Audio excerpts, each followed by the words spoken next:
The snow had been falling since midday, thick and relentless, the kind that swallows sound and turns the world into a single shade of white. I had been out checking the traps along the eastern valley, the ones I had set 2 days earlier near the frozen stream. The horse beneath me shifted uneasily as the wind picked up, cutting through the pines like a blade. I pulled my cloak tighter and urged her forward. Another hour, and I would be back at the cabin. Another night alone with the fire and the silence I had grown used to. The forest at the edge of Black Hollow had been my home for years. After the border wars, most people had moved south or into the towns. I stayed. The quiet suited me better than the stares and the whispers. I hunted, I trapped. I sold wolf pelts when the traders came through. That was enough. Or at least I told myself it was. The horse stopped suddenly. Her ears flicked forward and she let out a low snort that fogged the cold air. I thought she had caught the scent of a carcass. Maybe a deer the wolves had brought down. I swung down from the saddle, boots sinking into the fresh snow, and followed her gaze toward the narrow cleft between two large rocks. That was when I saw her. A figure slumped against the stone, half buried in the drifting snow. At first, I thought it was just another body the winter had claimed. Then I saw the green skin beneath the torn cloak, the long black hair matted with ice and blood, and the broken blade still clutched in one hand. An orc woman, tall even, curled against the rock. Broad shoulders, scars visible where the cloak had slipped. She was not moving. I stood there for a long moment, snow collecting on my shoulders. In these borderlands, strangers meant trouble. Orcs, especially. The war had ended years ago, but the hatred had not. If I left her, no one would ever know. The storm would finish what it had started. That would be the smart thing, the safe thing. But something kept my feet from turning away. I stepped closer and knelt. Her skin was cold, far colder than it should have been. I pressed 2 fingers against her throat and felt the faintest flutter of a pulse. She was alive, barely. Blood had dried in dark streaks across her shoulder and down one arm. There were wolf tracks circling the spot, old ones, but fresh enough to make my stomach tighten. Another hour, and they would have come back for her. I should have walked away. I knew that. Instead, I pulled off my heavy fur cloak and wrapped it around her. She was lighter than I expected when I lifted her, the kind of light that comes from too many days without food. Her head lolled against my chest as I carried her to the horse. She smelled of pine and blood and cold iron. All the way back to the cabin, she drifted in and out of consciousness. Once she stirred and whispered something in the old orc tongue, the words broken and desperate. "Don't let them take my sister." I didn't understand most of it, but I understood enough. She had lost someone, the same way I had lost people once. By the time I reached the cabin, the light was gone. I carried her inside and laid her on the only bed I owned. The cabin was small, 1 room with a stone hearth, a table, and the rack where I hung pelts to dry. I built up the fire until the flames roared, then heated water and cleaned the wound on her shoulder. It was deep but clean. No rot yet. I packed it with dried forest herbs and bound it tight with strips of clean cloth. She did not wake while I worked. Her breathing stayed shallow but steadier now that she was out of the wind. I sat by the fire with a cup of pine tea and watched the snow pile against the single window. I told myself I would let her stay until the storm passed. Then she would leave, and the cabin would go back to being mine alone. That was the plan. Simple. Clean. Near midnight, I heard movement. She came awake all at once, like a bowstring snapping. One moment she was still, the next she had pushed herself upright, one hand snatching the small knife I had left on the table beside the bed. Her yellow eyes were wide and wild, scanning the room, the low ceiling, the fire, then landing on me. Her voice was rough, cracked from the cold. "I am not dead?" I stayed where I was, hands visible, voice low. "If you were, this would be a poor afterlife." She stared at me for a long moment, the knife still raised.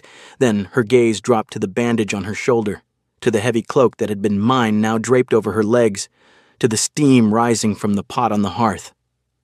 Something in her posture shifted just slightly. The blade did not lower all the way, but it stopped pointing directly at my chest. I poured another cup of tea and set it on the table within her reach. "You should drink. Your throat sounds like it has been dragged across rocks." She did not move to take it. Her eyes stayed on me, searching for the trap. "Why did you bring me here?" I looked at the fire instead of her face, because no one should die alone in the snow. The words came out simpler than I expected. She was quiet for a long time after that. Outside, the wind howled against the cabin walls. Inside, the only sounds were the crack of burning wood and the slow drip of melting snow from the edge of her cloak onto the floor. Eventually, she lowered the knife a fraction more. Not trust. Not yet.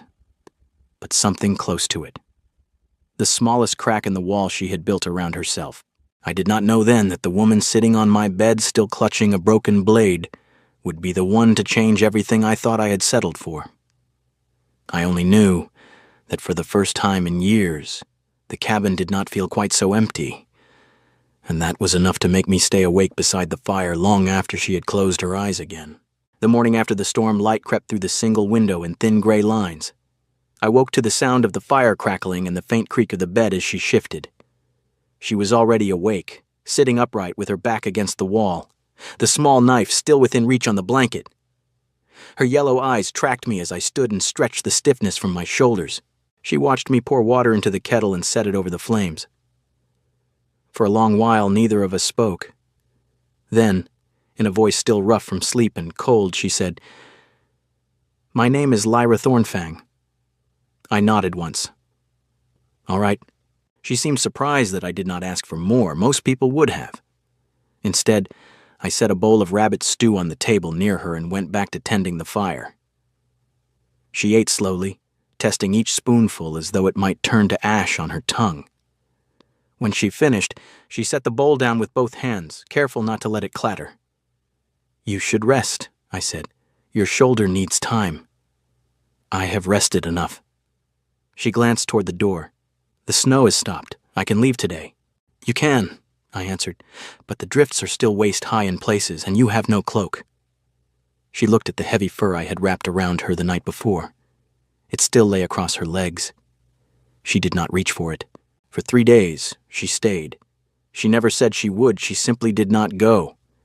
Each morning I expected to wake and find the bed empty and the door unlatched. Each morning she was still there, sitting with her back to the wall, watching the room as if it might suddenly turn against her. I slept on the floor beside the hearth. The first night she asked, voice low in the dark, "You are not afraid. I will kill you while you sleep." I kept my eyes on the dying embers. "If you wanted me dead, you would have done it when I was wrapping your shoulder." She was quiet after that. I thought she might have fallen asleep until I heard her whisper, almost too soft to catch. Most humans would not have taken the risk. On the 4th day, I returned from checking the traps to find the cabin floor swept clean and the wood pile neatly stacked beside the door. A pot of water was already heating. She stood at the table cutting strips of dried meat with the small knife, her movements precise and efficient. "You did not have to do that," I said. "I do not like the feeling of debt," she answered without looking up. After that, small changes appeared each day. The single chair by the table was always pulled out when I came back. The pelts on the drying rack were turned so they dried evenly. Once I found a handful of winter mushrooms laid out on a flat stone near the fire, the poisonous ones already sorted and set aside. "How did you know which were safe?" I asked. She shrugged one shoulder, the bandaged one moving stiffly. "My grandmother taught me. She said the forest keeps its own rules. You only have to learn to read them." 2 days later, the mare came up lame after I took her to check the outer traps. I was still examining the swollen fetlock when Lyra appeared in the doorway of the small lean-to. She watched for a moment, then stepped inside without asking. "Hold her head," she said. I did. She ran her large hands down the leg with surprising gentleness, pressing here and there until the mare flicked an ear but did not kick. Then she went to the edge of the woods and returned with a handful of crushed leaves I did not recognize. She mixed them with snow and packed the poultice against the swelling. "She will be sound by morning," Lyra said, "if you keep her inside tonight." She was right. On the 7th day she stood outside the cabin for a long time, head tilted toward the sky. The air was still and cold, the clouds low and heavy. "There will be another storm in 3 hours," she said when she came back inside. I looked at the clear patch of sky visible through the trees. "You are sure?" She only nodded. 3 hours later, the snow began again, heavier than before, driven sideways by a wind that moaned through the pines. By nightfall, the world outside had disappeared behind a wall of white. We sat on opposite sides of the fire that evening. The storm made the cabin feel smaller than usual. She had taken the chair. I sat on the floor with my back against the wall. For a while, we listened to the wind. Then she spoke. When I was small, my grandmother told stories about the old times, before the wars. She said there were places where orcs and humans lived in the same valleys. She said the forests were louder then. I fed another log to the flames. My father used to say the same thing. He fought in the first border campaign, came back with a limp and stories he never finished telling. She looked at me across the fire. What happened to him? He died when I was 17. A fever took him the same winter it took half the village. And your mother? 2 years later, same winter sickness. Lyra was quiet for a long moment. Then she said, "So you have been alone since then?" I nodded. The cabin was my father's. I stayed because leaving felt like forgetting them. After a while, it became easier to stay than to go. She studied my face in the firelight. I could not read what she saw there. The next afternoon, I was resetting a snare line near the eastern ridge when a lone wolf came out of the trees. It was thin from the long winter and desperate. It came at me low and fast before I could draw the axe from my belt. I managed to kick it back, but its teeth caught my forearm through the sleeve. The pain was sharp and hot. I drove the axe handle into its ribs until it yelped and fled into the snow. By the time I reached the cabin, my sleeve was soaked through and my arm throbbed with every step. Lyra was at the door before I reached it. She took one look at the blood and pulled me inside without a word. "Sit," she ordered. I sat on the bench by the table. She brought the kettle, clean cloth, and the small jar of forest salve I kept on the shelf. Her hands were steady as she cut away the torn sleeve and cleaned the wound. The gashes were not deep, but they bled freely. She worked in silence, pressing cloth to stop the flow, then spreading the salve with careful fingers. When she wrapped the bandage, her thumb brushed the inside of my wrist. The touch was light, almost nothing, yet something in my chest tightened in a way I had not felt in years. I looked at her face. She was close, closer than she had ever been. Her black hair had come loose from its braid and fell across one cheek. The firelight caught on the faint scars along her jaw. She finished tying the bandage and looked up. Our eyes met. "Does it hurt?" she asked. I shook my head. My voice came out lower than I intended. "Not in the arm." She went still. For several heartbeats, she did not move. Then color rose along the edge of her ears, darkening the green skin beneath the firelight. She looked away quickly and busied herself with putting the salve back on the shelf, though it did not need putting away. I stayed where I was, arm throbbing, heart beating harder than the wound warranted. Outside, the new storm had begun to ease. Inside, the cabin felt different, smaller, warmer, as though something invisible had shifted between us and neither of us was ready to name it yet. She did not speak again that evening. But when I lay down on the floor by the fire, I felt her eyes on me for a long time before she finally turned toward the wall and closed her own. The winter was beginning to loosen its grip when I finally suggested we go down to the village. Lyra had been with me for nearly 2 months. Her shoulder had healed enough that she no longer favored it when she moved, and the color had returned to her face. She was stronger now, though she still carried that watchful stillness as if the cabin might vanish if she stopped paying attention. "We need cloth for new bandages," I said one morning while we ate, "and more of the root you use for the mare's leg. The traders usually bring it through by now."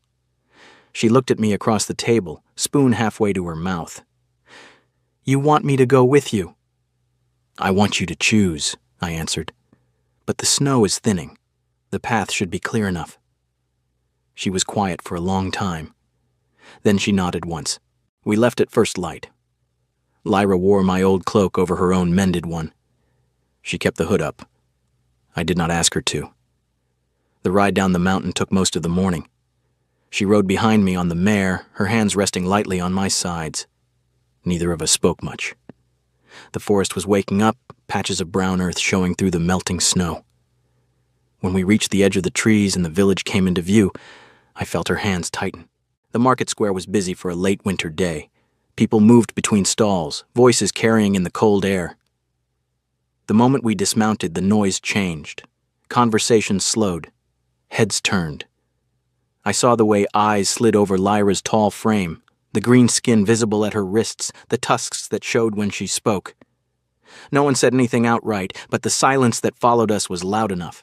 We went first to the cloth merchant. He was an old man who had sold to my father once. He took my coins without looking at Lyra and pushed the bundle across the counter quickly as if he wanted us gone. At the herbalist's stall, the woman behind the table stared openly.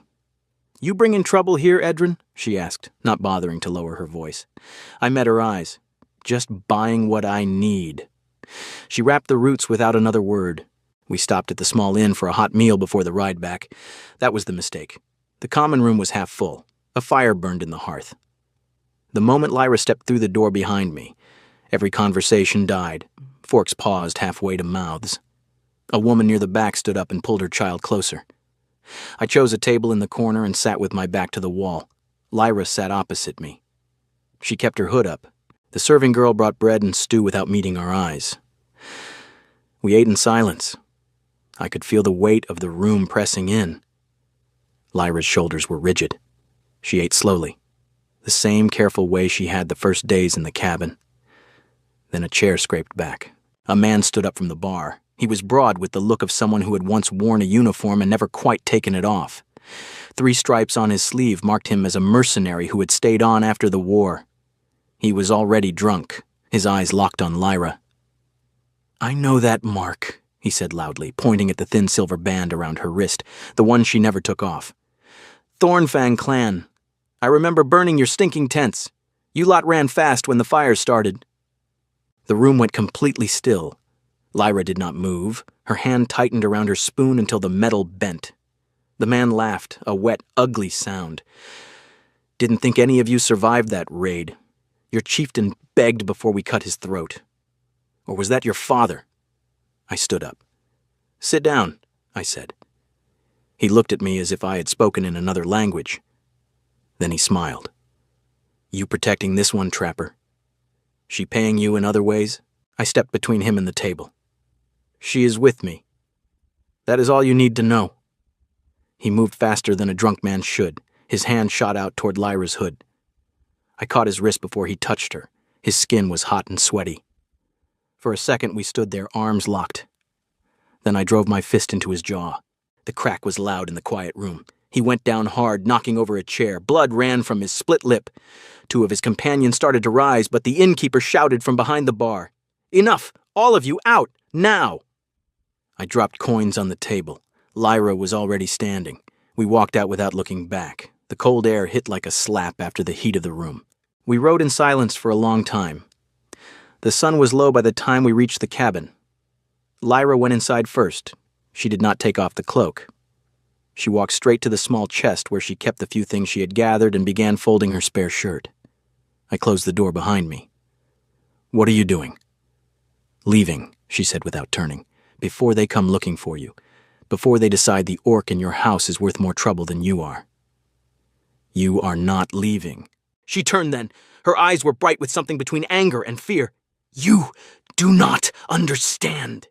Everyone who stays near me loses something. My father, my mother, my sister, my clan. I bring it with me. It follows." I stepped closer. "Then let it follow. I am not afraid of it." "You should be." Her voice cracked. "I watched them take my sister while I hid in the trees. I heard her calling my name. I did nothing. Since that day, everyone who shows me kindness pays for it. You saved me. That means your turn is coming." I reached out and took the shirt from her hands. She let it go. "From the day you opened your eyes on that bed," I said quietly, "this cabin has stopped feeling like a place I was only waiting to die in. You sweep the floor. You talk to the horse. You tell me when the storms are coming. You make the silence bearable. If that is the curse you carry, then I will carry it with you." She stared at me. The anger drained out of her face, leaving something raw and uncertain. "I do not know how to stay," she whispered.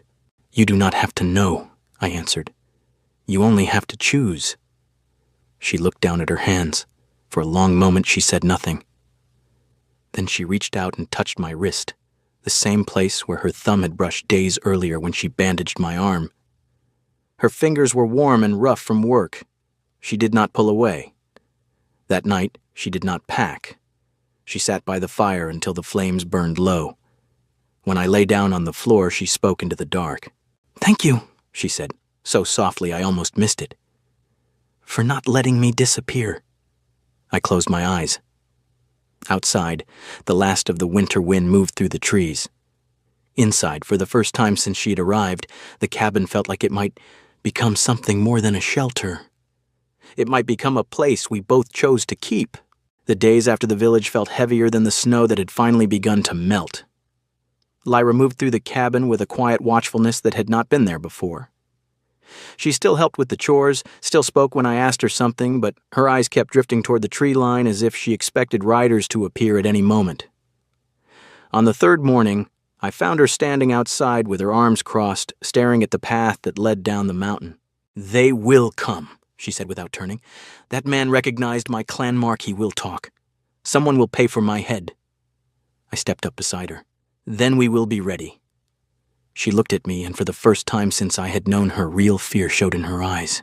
"I should not have stayed this long. If I leave now, they might follow me and leave you alone." "You are not leaving." "Edrin." "No." The word came out sharper than I intended. I softened my voice. "Do not decide for me what I am willing to risk." She studied my face for a long moment, then gave a single, reluctant nod. We spent the next 2 days preparing. I reinforced the cabin door with thick planks and added a heavy bar across it. Lyra set trip lines and snares around the clearing, the kind that would tangle a horse's legs or pull a man off balance. She showed me how to place them so they would not be obvious in the melting snow. At night, we kept the shutters closed and took turns sleeping lightly. The small bow I used for hunting hung by the door now, along with a quiver of arrows. On the 5th night, they came. I woke to the sound of a horse whinnying in pain somewhere in the trees. Lyra was already on her feet, the bow in her hand. She moved to the window without making a sound and peered through a crack in the shutter. "3," she whispered. "One is down in the snare. The other 2 are circling." I grabbed the axe and moved to the door. My heart was beating hard, but my hands were steady. Lyra knocked an arrow and waited. A voice called out from the darkness, "Trapper, send the orc out and we will leave you be. She is worth good coin to the right lord. No need for anyone to die tonight." Lyra's jaw tightened. She looked at me. "I can go out. End this before it starts." "You step through that door and I will follow you," I said. "We fight together or not at all." She held my gaze for one heartbeat, then gave the smallest nod. The first man tried to rush the door. He did not see the second trip line until it caught his ankle and sent him sprawling. Lyra's arrow took him in the shoulder before he could rise. He screamed and rolled away into the trees. The second man came at the window, axe raised. I heard the wood splinter. Lyra turned and loosed another arrow. It struck the man's arm. He dropped the axe with a curse and stumbled back. The third man was smarter. He stayed low and came around the side of the cabin. I heard his boots crunch on the remaining snow just as the door shuddered under a heavy blow. The bar held, but barely. "Edrin!" Lyra shouted. I turned too late. The man had climbed onto the roof and dropped down behind me through the broken window. His blade flashed in the firelight. I raised the axe to block, but he was fast. The edge caught my side, slicing through leather and into flesh. Pain flared white-hot. Before the man could strike again, Lyra was there. She slammed into him with her full weight, knocking him sideways. They crashed into the table. The man swung wildly. His blade caught her across the shoulder, the same shoulder that had barely healed from the wound I had found her with. She gasped but did not fall. Instead, she drove her elbow into his throat, then slammed her forehead into his nose. He went down hard. The first 2 men were already fleeing into the trees, dragging their wounded companion with them. The one inside tried to crawl away. I kicked his weapon out of reach and pressed the axe against his neck until he stopped moving. It was over in minutes. I dropped to my knees beside Lyra. Blood was already soaking through her shirt. Her breathing was ragged. I pulled her against me without thinking, one hand pressing against the wound to slow the bleeding. "Stay with me," I said, voice rough. "Do not you dare close your eyes." She looked up at me. There was pain in her face, but also something else, something steady. "I am here," she whispered. I carried her to the bed and tore cloth for bandages with shaking hands. The cut was long but not too deep. I cleaned it the way she had once cleaned mine, my fingers clumsy with fear. She watched me the entire time, yellow eyes never leaving my face. When I finished tying the bandage, I sat on the edge of the bed and bowed my head. My side throbbed, but I barely felt it. "I cannot lose you," I said quietly. "Not after everything. Not now." Lyra reached up with her good arm and touched my cheek. Her palm was warm and calloused. She pulled me down until our foreheads touched. "I have been waiting to die for a long time," she said. "I closed my eyes in the snow and accepted it.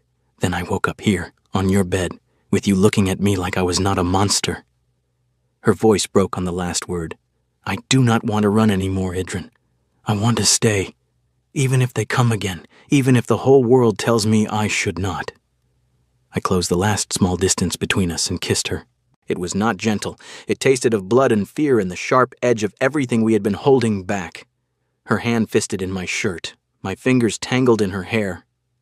When we finally broke apart, both of us were breathing hard. She rested her forehead against mine again. "I found a reason," she whispered. "I found it the night you brought me inside instead of leaving me to the snow." Outside, the forest had gone quiet again. Inside the cabin, the fire still burned low. Lyra's blood stained my hands and my shirt, but she was alive. She was here. And for the first time since the war had taken everything from me, I knew exactly what I was willing to fight for her. And whatever came next, we would face it together. The snow melted slowly that year, as if the mountain itself was reluctant to let go of winter. But when it finally did, the forest around Black Hollow came alive in a rush of green and birdsong. Streams that had been silent under ice began to sing again. Patches of wildflowers pushed through the softening earth along the paths I once walked alone. Lyra changed with the season. She no longer watched the door like it might betray her. She woke before me most mornings and stepped outside barefoot, testing the ground with her toes.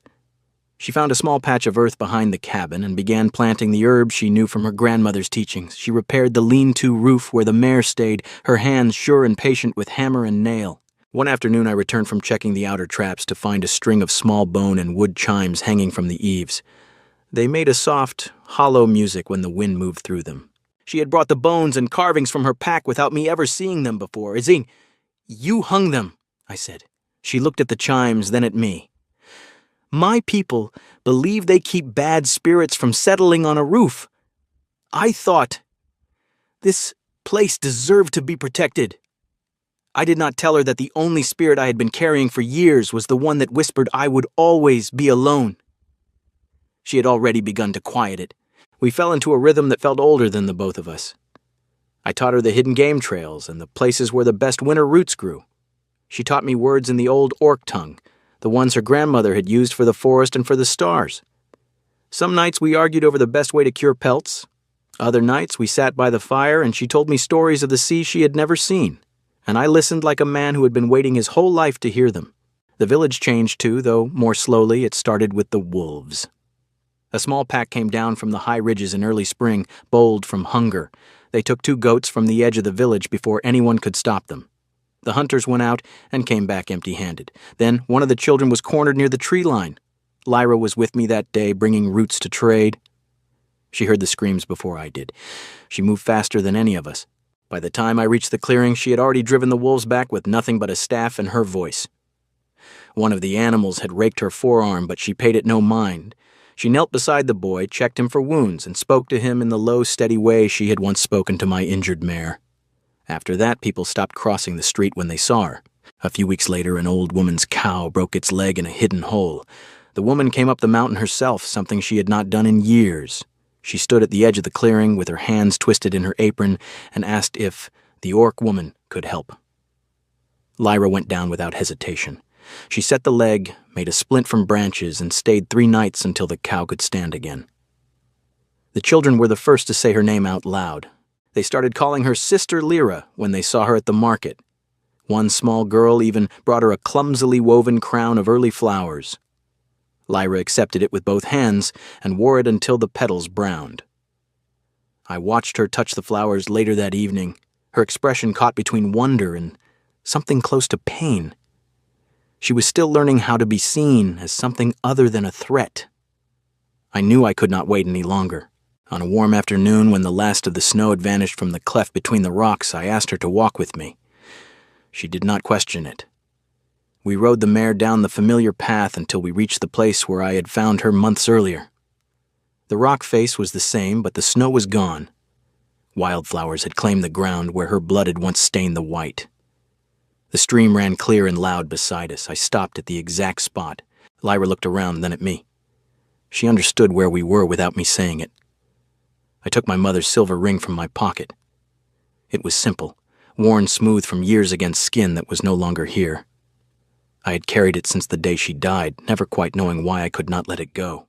"I thought I was only saving a stranger that night," I said. My voice sounded rough even to my own ears. "I told myself I would let you leave when the storm passed, that it was the right thing, the safe thing." I looked at the ring in my palm, then at her face. "But you woke up on my bed, and the cabin stopped being just a place to wait for the next winter. You swept floors I had stopped noticing. You spoke to the silence until it answered back. You made me remember what it felt like to want something instead of simply enduring it." I held the ring out to her. "I do not have a grand house or a title. I only have this cabin, these trails, and whatever years are left to me. If you will have them, they are yours. All of them." Lyra stared at the ring. Her yellow eyes were bright with unshed tears. For a long moment she did not move. Then she reached out with both hands and closed them around mine. The ring caught between our palms. "I opened my eyes on your bed," she said, voice unsteady. "And for the first time in years, I did not want to close them again. I thought I would run the moment I could stand. Instead, I stayed because your hands were gentle when they had every reason to be cruel, because you looked at me like I was not already lost." She stepped closer until our foreheads touched, the way she had the night of the attack. "I have been running since the night they took my sister. I do not want to run anymore, Edrin. I want this. The cabin, the chimes, the stupid arguments about pelts. I want to wake up and know that someone chose me when the world told them not to." She pulled back just enough to look at me. "I choose you too." I slipped the ring onto her finger. It was too small for her, but she closed her hand around it as if it were the most precious thing she had ever been given. We stood there until the light began to fade, the stream singing beside us and the flowers brushing against our legs. When we finally turned back toward the cabin, she rode in front of me, my arms around her waist. The chimes greeted us when we reached the clearing, their soft music mixed with the evening wind. That night I did not sleep on the floor. She pulled me into the bed beside her without words. We lay facing each other in the dark, her hand resting over my heart, the silver ring cool against my skin. Outside, the forest breathed. Inside, the fire had burned low, but the cabin no longer felt small. It felt like the place where two broken people had finally stopped running. I thought I had only opened a door that night in the snow. I had not known I was opening my life.